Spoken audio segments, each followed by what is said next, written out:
গেছি তখন চেষ্টা করে আসার জন্য ভাবতেছি আজকে প্রায় 9 দিন যাবত ঢাকা আসছি একটা চাকরি বাকরির জন্য যে ঢাকা এসে একটা চাকরি করবো।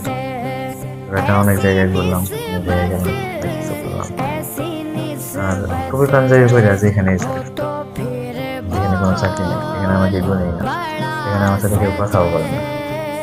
বাধ্য হয়ে প্যান্ট শার্ট কিনেছিলাম। সেই প্যান্ট শার্ট কিনে কোম্পানিতে গিয়েছি বলতে। সেখানে যাওয়ার পর আমার চাকরি হয়েছিল। চাকরি বলতে আসলে সেটা চাকরি হয়েছিল না, সেখানে যে হেল্পার আছে, হেল্পার বলতে যে সব মাল টাল টানাটানি করা সাকসেসফুলি করা, তো 12 ঘন্টা ডিউটি। 12 ঘন্টা ডিউটিতে মনে করেন বেতন দিব 13,000 টাকা। 12 ঘন্টা ডিউটি, বেতন 13,000 টাকা 1 মাস। আবার সেখানে নিয়ম হচ্ছে মানে 1 মাসের বেতন তারা হাতে রাখবে, পরের মাসে বেতন দিবে। মানে এই মাসে আমি পুরো মাস চাকরি করবো, এই মাসের বেতন দিব না। তার পরের মাস পুরোটা চাকরি করার পরে সেই পরের মাসে 25 তারিখে বেতন দিব।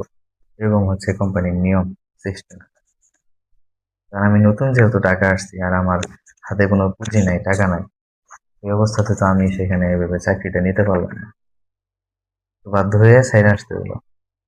দুপুর পর্যন্ত করছি। আর সেখানে মনে করেন অনেক কেমিক্যালের খুব কঠিন অবস্থা। এখানে কাপড়ে রং করা হয়, তো সেই কাপড় যখন বড় বালতি আছে, এই বালতিতে যখন নামানো হয় তখন সারা শরীরে কেমিক্যাল পড়ে। আর এইগুলো কেমিক্যাল যখন শরীরে পড়ে তখন শরীর মানে ফোসকা পড়ার মতো অবস্থা হয়ে যায়, পুরো শরীর সাদা হয়ে যায়। কেমিক্যাল আছে, ওই কেমিক্যালটা যখন কারো শরীরে পড়ে সাথে সাথে সেই জায়গায় সাদা হয়ে যায় অ্যাসিডের মতো।